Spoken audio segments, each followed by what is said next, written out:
Are you searching for a church to call home or a ministry to get involved with?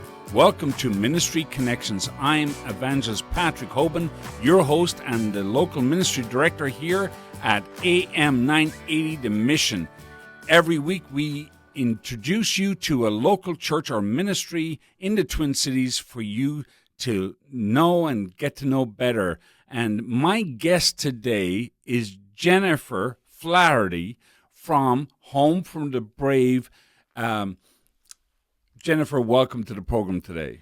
Thank you very much, Patrick. It's Hope for the Brave. Hope for the Brave. You know, I tell you this much. We got to know each other a little bit over there in St. Paul recently, and I was intrigued by your story. I don't come from that background, but many people do.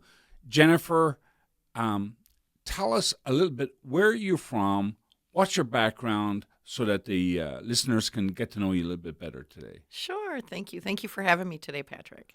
My name is Jennifer Flaherty, and I am a 52-year-old survivor of a lot of things. I grew up on the east side of St. Paul.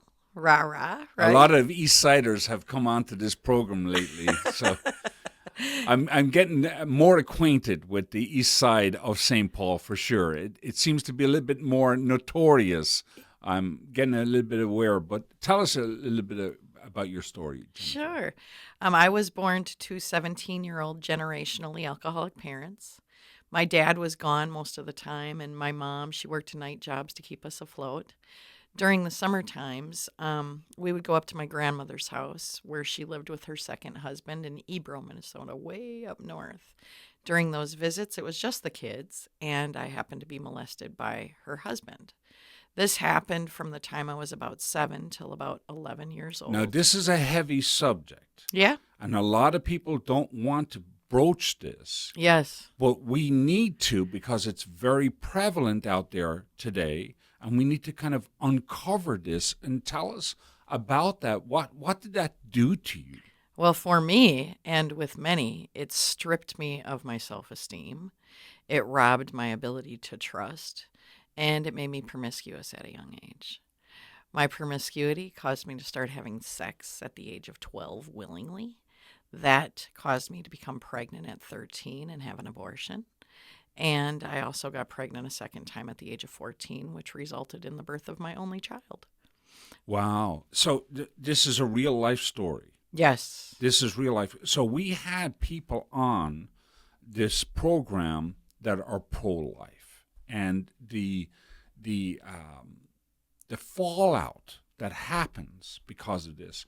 But very seldom do we have people that actually went through this and have a story to tell. So you went through this. Yeah. This was traumatic, obviously. But tell us the rest of the story. It doesn't end there, right? No. So at 14, like I said, I had my only child. My son David is an absolute testimony to God's grace. He is well-educated, world-traveled, and he works at a museum in North Dakota. Wow. Yes, that's God's grace. You know, his father was at that time struggling with his own demons, and he was a very abusive man. You know, I stayed with him for about 10 years. And after I left him, I thought that my life would be better, but it wasn't, because I hadn't taken all the time that I needed to heal from all of that. That's a struggle, is people need to heal from the things that they go through. So you went through this traumatic life. Nobody wants that. But how did you come to know Jesus? How was that experience for you? Well, I always believed in God. You know, I always did. When I first left my son's dad, like I said, I thought life would be easier, but it wasn't. So I continued to make poor life choices. And then to add insult to injury, a couple of years before my son graduated from high school, I got into a series of car accidents, and I wrecked my back. And after physical therapy, water therapy, and radio frequency didn't work, the only thing I was left to rely on to get through my days was opiates.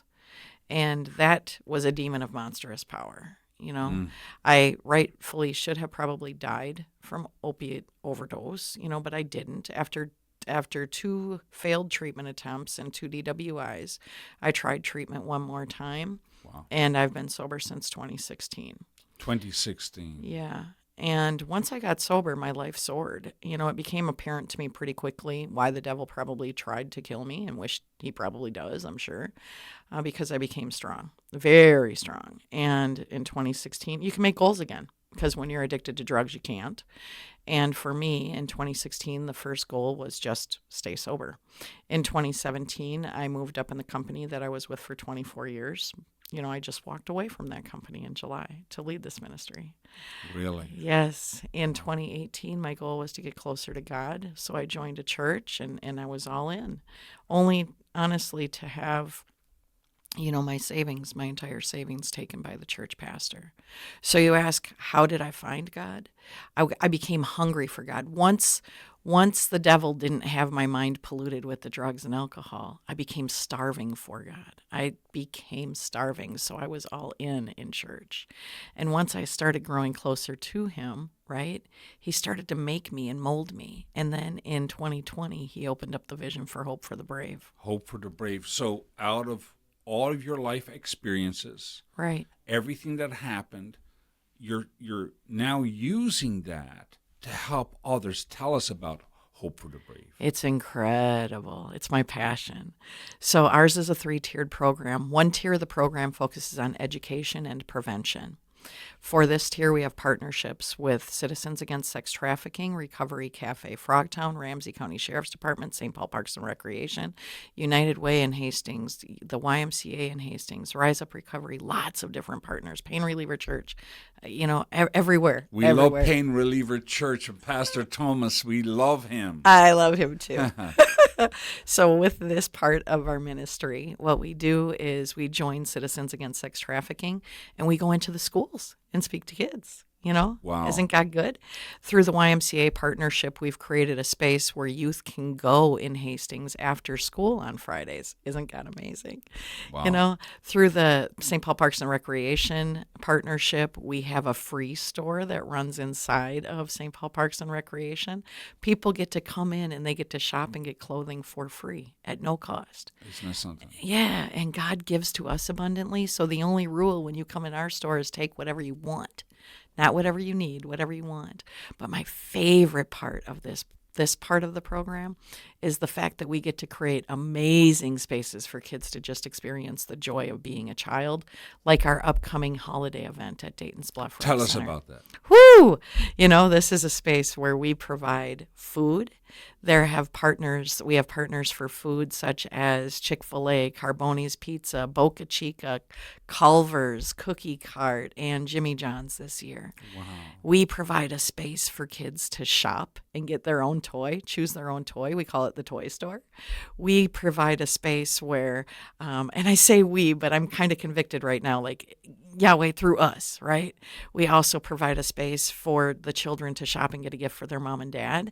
And then we also provide games and prizes. And a lot of children, I grew up challenged. Yeah. Let's put it financially challenged. Yes. And one of the joys that you had at Christmas time is to buy your parents a gift. And yes. the fact that you're doing that, Jennifer, means, these kids, it's my heart is breaking right now because I'm thinking about my childhood and how you would buy a gift for your parents, and that is so beautiful. You're listening to Ministry Connections here on AM 980, The Mission, where we give you a better look at a local ministry or church in the Twin Cities. And you know what? You might have heard a lot of bad things about the Twin Cities. I'm here to tell you all the good. And I have with me today Jennifer Flaherty of Hope for the Brave, and it is an amazing story of redemption, healing. What a wonderful thing. Tell us more about what's happening in the Twin Cities through your ministry, Hope for the Brave. Yeah. So that this holiday event that we do, right? This is one of 25 community engagements that we did this year in 25 in 1 year. In 2024. That will be correct. By the time this one happens on December 13th, that will mean between boat rides and backpack giveaways and going to speak at schools, we will have done 25 community engagement opportunities. Yes. Really? And then in addition to that, that is just tier 1. Tier 2 is called support. And eventually we want to have a building. It's a faith-based women and children's program, and we hope to have a building where women and children can live to get out of unhealthy living situations. The expectation of the women is 30% of their income to pay for their rent, right? 7% of their income would pay for on-site child care. They would be expected to remain sober. And Jennifer, how serious is it? Some of us are a little bit removed from the life events that are happening in St. Paul, Minneapolis. Yeah. How real is this? Domestic violence does not discriminate between society. It doesn't discriminate against race. The most vulnerable people that are being hurt don't even realize that they are vulnerable people being hurt. Really? You know, the people that are struggling the most don't even understand that they're living in a struggle. I don't know if you've ever heard that before, but it's very, very real. It's very, very real. And so how the children, I'm all for the children. Mm-hmm. I love my children. I care for children. But really, your ministry, how practically is that helping children, little children, girls, boys? Tell us a story or something like that. Well, let me tell you this, okay? So if you're a mom and dad growing up poor, you said that you grew up kind of poor, but you had a mom and dad. So say you don't have a dad in the house and you just have a mother, right? And there's 3 children. And that mother is in survival mode because she's had a lot of trauma. Trauma is usually generational. It carries from one generation to the other. And so you have a woman who's struggling with generational traumas of depression, anxiety. She doesn't have enough money to survive, right? Meeting the needs of her son or daughter, the basic needs of providing them joy isn't going to be on the top. Yeah. That's not on the top level of things to do. I hear you. You know, when we do things like provide these spaces for kids to just be able to experience joy, we're a lot of times giving them an opportunity that they would not otherwise have. Because the mom and dad, it's not that they don't love their children. It's that mentally they're trying to survive themselves. It's called survival mode. You are the hands and feet of Jesus in your community, helping these people. I love it. You know, in the last 2 minutes here, how can people connect with your ministry, Hope for the Brave? I would love it if people would reach out at our website. It's hopeforbrave.org, hopeforbrave.org. Oh, and you know what? Maybe you're somebody out there and you're thinking, I want to do something for Jesus. I want to do something for the Twin Cities. Amen. Well, here's your opportunity. Connect with Jennifer today and do something for these wonderful people. Have you anything else? Somebody that's out there right now that maybe has gone through trauma. Yeah. And you can share with them maybe a message of hope. What would you say to them? I would tell them they are good enough. Because sometimes when you go through all of that, the biggest struggle is in your own mind. You think you're not good enough. You think you're not valuable. You think you're not worthy. You think you're dirty. All the things that happen to you, you hold on to shame. Let that go. Let that go, because this is something that happened to you.